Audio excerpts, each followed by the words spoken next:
Ya. Bentar Pak, bentar Pak. Santai. Biar cepat sarapan dengan TPS.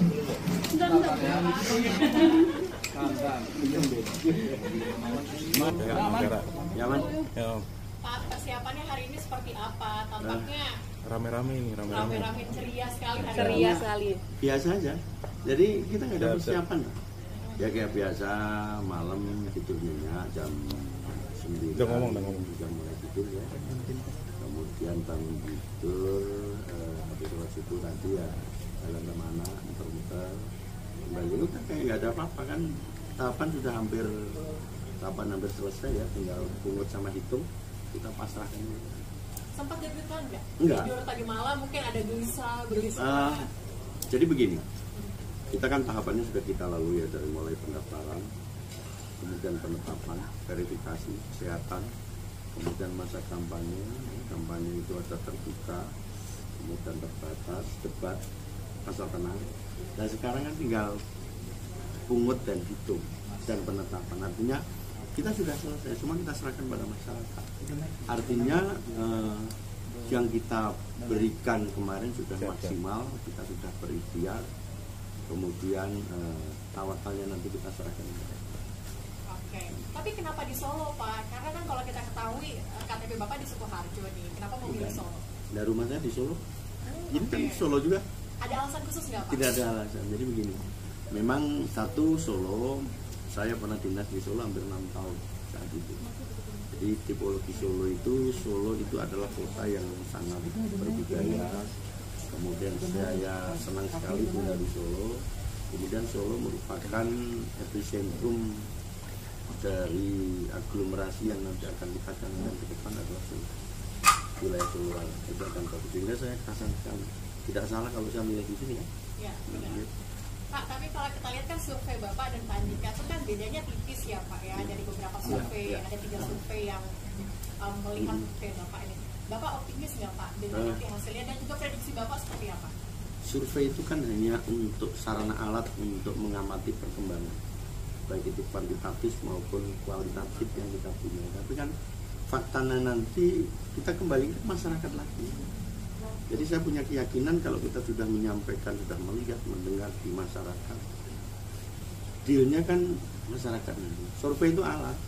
Jadi kalau toh nanti misalkan survei itu benar, berarti kan prediksi eksistensi masyarakat nggak benar. Gitu. Tinggal kita yang mengalir. Jadi nggak harus saya harus mengejar apa. Toh kita sudah. Ada himbauan nggak Pak untuk mengawal suara Bapak khususnya di Jawa Tengah? Nggak ada. Masyarakat kita itu sudah dewasa ya, dari mulai namanya pemilu itu tidak hanya pilkada, pilihan RT pemilu, RT itu pemilu, kemudian RW pemilu, lurah pemilu, ulang kepala desa pemilu, kemudian legislatif, ya, kemudian pilkada, kemudian pilpres, pileg, semuanya pemilu, hanya camat tok tidak pemilu. Jadi masyarakat itu sudah terdidik untuk bagaimana berdemokrasi, tidak perlu lagi kawal. Karena masyarakat sudah bisa menentukan siapa sih sebenarnya leadership kepemimpinan yang akan datang kayak apa. Jadi mereka sudah terdidik. Jadi isu-isu yang semacam itu serahkan masyarakat, dia lebih dewasa. Jawa Tengah lebih dewasa untuk berdemokrasi, saya pikir. Jadi saya tidak usah harus dagang, mereka dewasa. Tapi komunikasi dengan Gus Yassin seperti apa hari ini? Hari Karena ini kan beda-beda tempat pemilihannya. Gus Yassin habis pulang umroh, kita doa di bandara tadi, dia di sana. Komunikasi terus. Berarti nanti ketemu juga sama Gus Yassin Oh, iya. di tim pemenangan. Kalau nggak salah beliau ada di Sarang. Akan nonton quick count-nya bareng berarti Pak? Aku belum punya rencana nonton, nyoblos urung masih bersih. Pak Lutfi, dari sekian daerah kota kabupaten di Jawa Tengah, ada kota atau kabupaten yang jadi perhatian khusus nggak? Nggak ada, semuanya sama. Kalau yang paling berkesan mungkin masa kampanye. Masa kampanye semuanya berkesan ya, karena dari 35 kabupaten kan tipologinya ada selatan dan barat.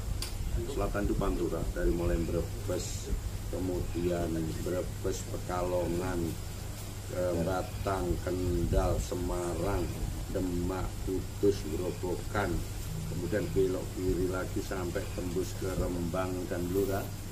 Kalau jalur selatan mulai Purworejo dan lain sebagainya. Artinya dia punya tipologi yang beda-beda. Pantura, kemudian jalur selatan. jalur selatan-selatan, ada juga jalur tengah, dan dia harus semuanya sudah pernah kita datangi dan kita sapu saat itu. Artinya semuanya punya tipologi beda-beda. Yang cara saya Itu jadi tantangan tersendiri nggak sih Pak? bukan tantangan, itu yang harus kita jawab. Kalau siapapun pembina nanti yang terpilih di Jawa Tengah harus bisa menjawab terkait dengan problem solving dari masing-masing wilayah. Garis pantai itu apa, kemudian tengah itu apa, jalur selatan itu apa, tentang pemerataan pembangunan, tentang banyak infrastruktur dasar, tentang layanan kesehatan, layanan dasar. Semuanya itu tantangan yang siapapun yang nanti terpilih harus bisa mampu menjawab permasalahan-permasalahan sosial dan masyarakat di tempat kita. Mungkin Pak, kalau dari seluruh Bapak itu turun kampanye bertemu dengan warga, secara garis besar yang Bapak lihat sebenarnya apa ya yang dibutuhkan dari kepemimpinan ataupun pemerintahan Jawa Tengah selanjutnya? Kita harus hadir di tengah masyarakat ya. Artinya kita melihat mendengar itu kan mencari permasalahan-permasalahan masyarakat yang itu nanti harus kita tuangkan dalam bentuk kerja-kerja nyata. Masyarakat kita misalkan di pasar itu terkait dengan tipologi masa, kenapa pasarnya itu yang laku hanya di luar. Kita harus koordinasi dengan pemerintah kabupaten kota untuk bersama-sama. Harga-harga ada, cuman pembelinya kurang banyak, berarti apa? Oh, masih ada harga beli masyarakat yang menurun dan sebagainya.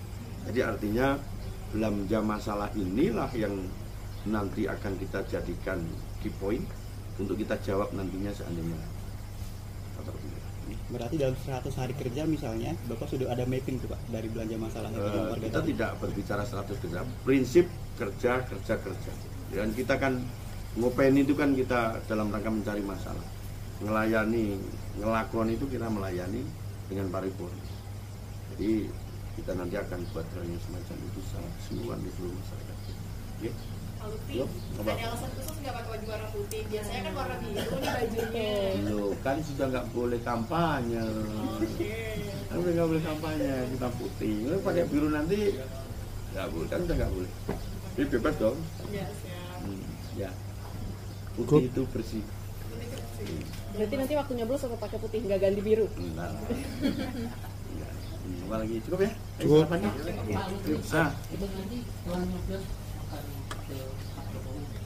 Nah, saya ke Semarang. Semarang kan ada di posko, teman-teman nunggu. Nanti kalau selesai saya akan tunggu tanggal mainnya. Ya bilang. Itu aku juga belum punya rencana, makanya bingung. Yang penting hak saya tak anu. 13 juga.